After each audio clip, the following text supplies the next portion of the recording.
Vinny Montez. I'm the Public Information Officer for the Boulder County Sheriff's Office. My name is spelled V-I-N-N-I-E. My last name is Montez, M-O-N-T-E-Z. Standing next to me is the Chief of the Nederland Fire Protection District, Charlie Schmidtman, C-H-A-R-L-I-E, Schmidtman, S-C-H-M-I-D-T-M-A-N-N. First of all, I'd like to say on behalf of the Boulder County Sheriff, Curtis Johnson, as well as all of our responding agencies that helped out yesterday, we just really appreciate the response. And then we also want to express our sincere sympathies and also the understanding about how impactful this loss of the Caribou Village Shopping Center is to the Nederland community, as you can see behind us. Quick recap, yesterday at 3:41 a.m., one of the Boulder County Sheriff's deputies was on routine patrol here in the town of Nederland. The Boulder County Sheriff's Office is the contracted law enforcement agency for the town of Nederland. And while on patrol, they observed fire in the structure directly behind me here at 20 Lakeview, the Caribou Village Shopping Center. They reported that information to Boulder County Sheriff's Office Communications, who then had the response from fire, not only the Nederland Fire Protection District, but other agencies as mutual aid in order to come and suppress the fire.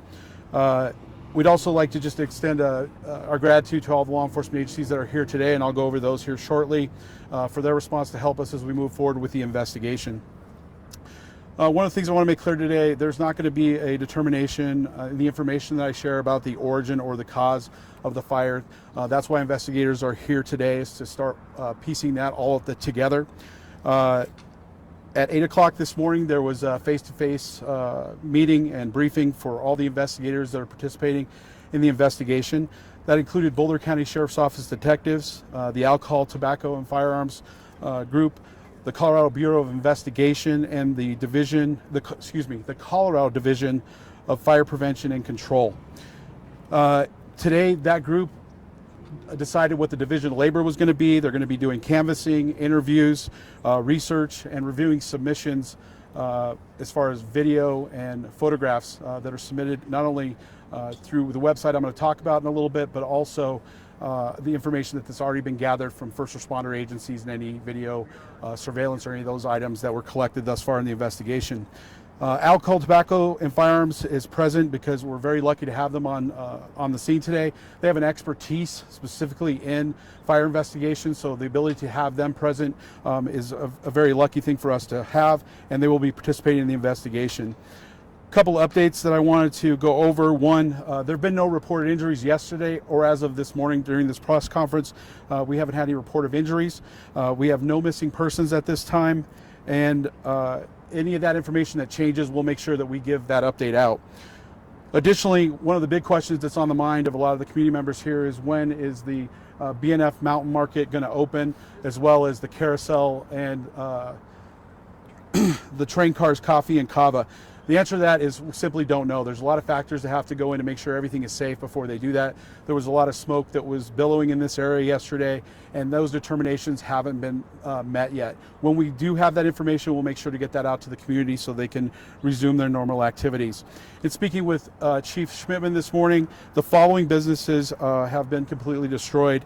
That includes the Nederland Chiropractic and Wellness, Tres Gringos Restaurant, the Spinning Silica, O'Neill Rocky Mountain Art, Kaleidoscope Gallery, Linda's Pizza, Dam Liquor, Tadasana Yoga Studio, Mountain Man Outdoor Store, Very Nice Brewing Company, Columbine Family Care, The Laundry Room, Ostina's Winery, the Boulder County Sheriff's Office Substation, The Shop, Wild Bear Nature Center, Brightwood Music, and Picasso Hair and Artistry. All those businesses have been significantly impacted and destroyed during the actual fire. Moving forward, what we need from the public is the following. We have set up a information tip line, email, and phone number. So we're asking the public, if you have any information that would help with this investigation, that you either email bcsotips@bouldercounty.gov or contact the phone number 303-441-3674. Additionally, on the Boulder County Sheriff's Office website, bouldersheriff.gov, There is a link set up at the top of the page, not only with the information that I just covered in case you didn't have a chance to get that down, but also a link that the public can submit videos and photographs that they may have captured of this area where the fire took place, either before, during, or after the fire. We're asking on behalf of the investigators that are involved that anybody with information or videos or cameras of any kind that have that information to please go to bouldersheriff.gov, click the link, and then submit that evidence basically for investigators to review. Today, right now, will be the only press conference today. When we get more information tomorrow, investigators have a chance to actually get into the site. As you can see behind me, there's still areas that are smoldering, and we want to make sure that it's very safe for the investigators to get in there before they do that. Chief Schmidtman and his crew are still making sure that this is completely doused and put out before those before those investigators are going to be allowed in there to start picking apart the investigation process. I'll take some questions and then we'll move on. Vinny, what about the stability and the integrity of what we see here right now for investigators, and what challenges that present? You know, I think that's probably a better question answered by Chief Schmidtman, and I'm going to just take this off for 1 second.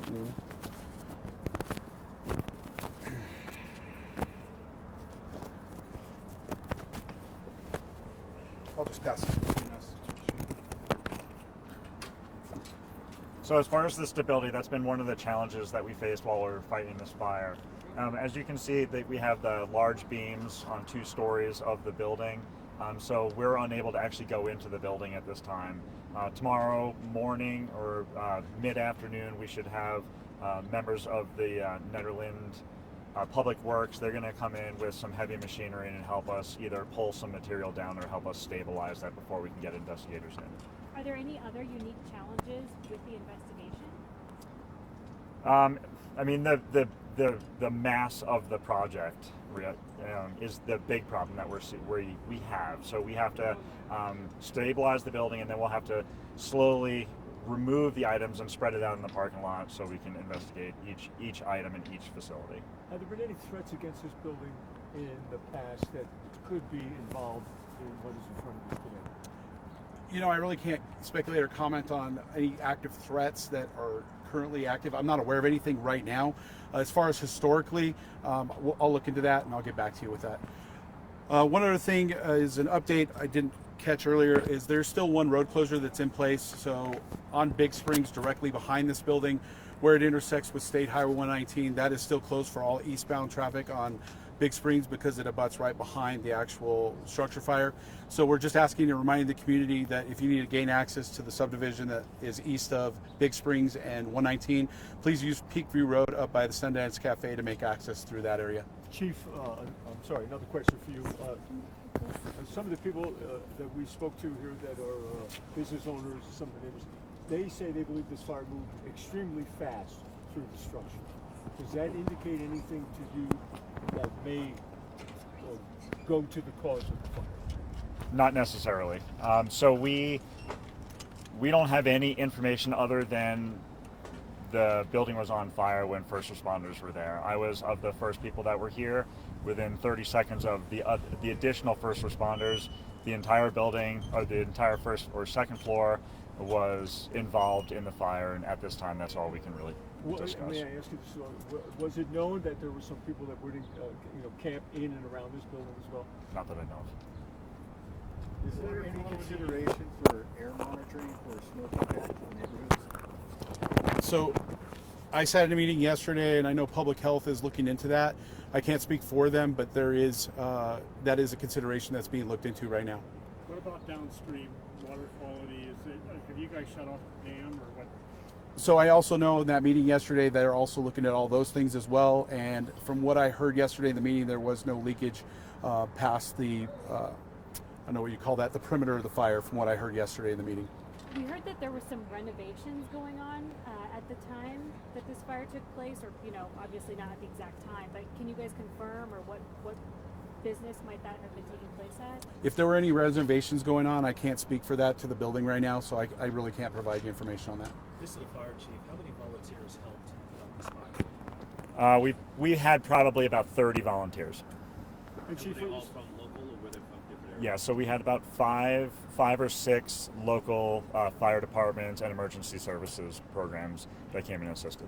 Chief, is there any sort of fire suppression? Was there any sort of suppression in that building? No. Do you know if any of those volunteers were tied into any of the buildings? If they were, knew anybody here, or if they weren't here?